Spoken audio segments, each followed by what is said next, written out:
अब देखिए ये आपके सामने ट्रिग्नोमेट्री का एक बेसिक सा क्वेश्चन रखा है, एकदम सिंपल क्वेश्चन। ठीक है, शुरुआत में इसी तरीके के क्वेश्चंस आपको मिलते हैं।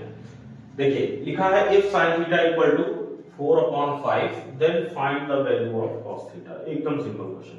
अब जरा देखिए ध्यान से, sin थीटा ये रेशियो होता है परपेंडिकुलर और हाइपोटेनस का। इसका मतलब ये वाली वैल्यू ये परपेंडिकुलर की है और ये वाली वैल्यू हाइपोटेनस की है। ठीक है, तो इसका मतलब चलिए इस फिगर में हम इसको इस वैल्यू को रख देते हैं। तो ये वैल्यू हो गई 4 और ये वैल्यू हो गई 5।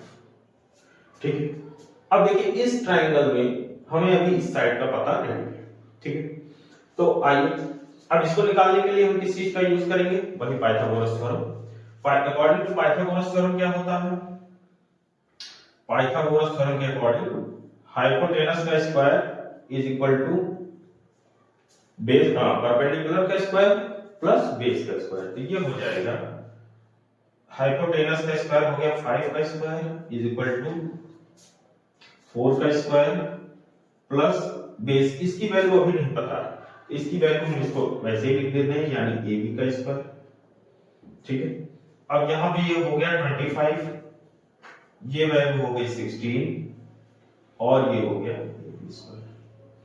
अब 16 को हम इधर लाएंगे तो हो जाएगा 9। 25 माइनस 16 इक्वल टू कितना, ab का स्क्वायर। और ये वैल्यू हो गई 9 इज इक्वल टू ab का स्क्वायर।